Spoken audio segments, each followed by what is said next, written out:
Good evening. This is Pat Walker at MissionWinners.com. It's a Monday night. It's downright chilly out there. It's snowy and it's a little bit icy, and we're just having a good time. One of the things I love about doing this is educating people and answering questions. And so I always encourage you, please ask questions. So I got a question for a gentleman named Chris. Also, I say this all the time, but I'm going to say it again. If you have a question, please ask it. I'm not going to lie to you and tell you I'm going to get it to within an hour, but I'll get to it, I promise, as soon as I can. Also, out of respect for you, I'll only use your first name. I won't use your last name, so don't worry about people are going to know who you are. No, I won't do that, out of respect. So here's a question from Chris. He says, "Hi, Pat. In How to Make Money in Stocks, Bill O'Neill says to watch for 4 or 5 distribution days in a span of 4 weeks to indicate a market top. Could you show us these distribution days on a chart in the context of market conditions?" And then he talks about looking at the chart of the Dow. He talks about January 16th, 18th, 23rd, and 29th as distribution days. And he does say, and this is a good point, Chris, good observation, I'm not sure if the 29th or the 30th would be considered distribution days because although they exhibit above average volume, it doesn't seem significantly above average. So here we go. We're looking at the chart here right now, folks. How about that? There's one thing I do, though, is I do not use the Dow, and normally Bill won't either.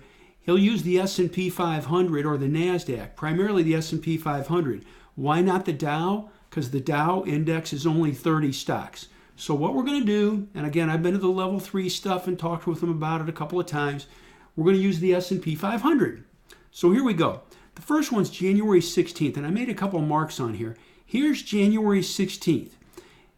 It opened up, it ran up, and then it fell, and it closed down on a pickup in volume. That is a distribution day. The 16th is a distribution day.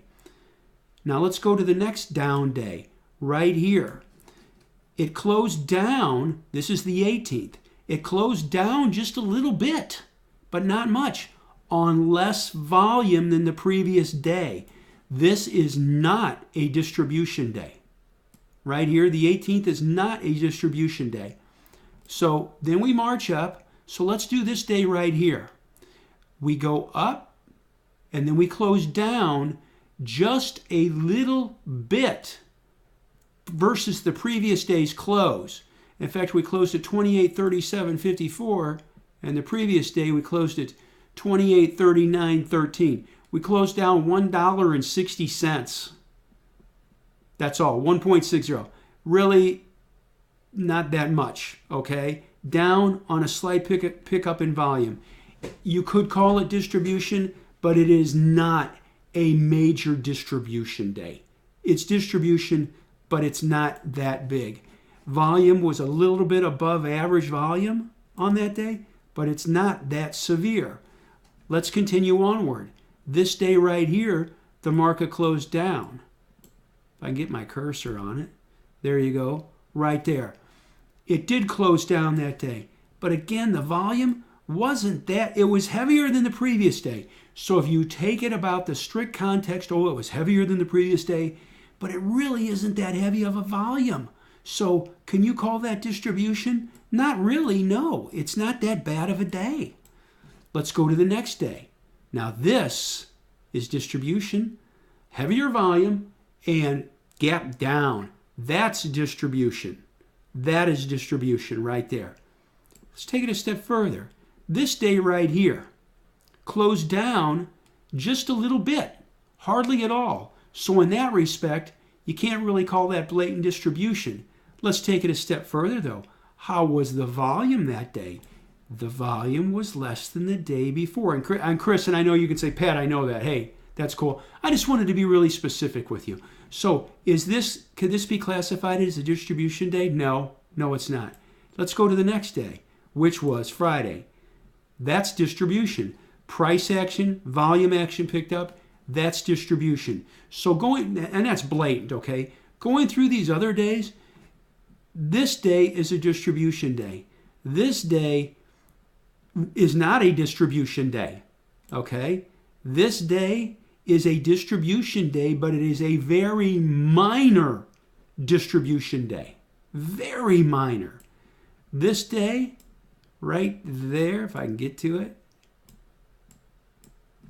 Boy, oh boy, I tell you, Market Smith can be temperamental on you sometimes. It's only when you're running Snagit that it does this, that the thing flickers and you can't get your cursor on it. This day is a minor distribution day. This day is a distribution day.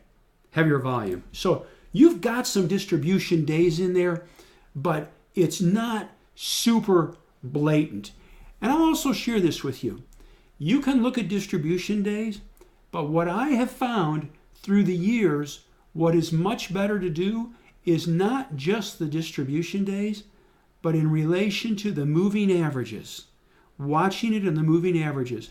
You know, Chris, I don't know how long you've been with us, but I'm telling you, the 8-period moving average exponential and the 21 simple are great telltale signs. Right here, if you were in here last week, right in here, we were taking a ton of things out here, and it's caused us to miss this and this. We've been out. We're out.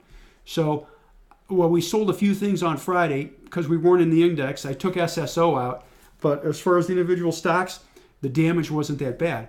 But the important thing is we avoided these big drops, this huge drop here. So, Chris, I hope that helps you. Combine price and volume, but really look at the price action closely in relation to the previous day, and really look at the volume closer in relation to the previous day.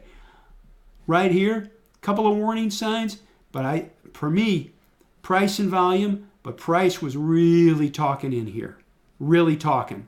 As you know, again, if you were in here last week, we were selling. We were selling. I hope that helps you, sir. Thank you for the question. Great question. Look forward to working for you, sir. Thank you.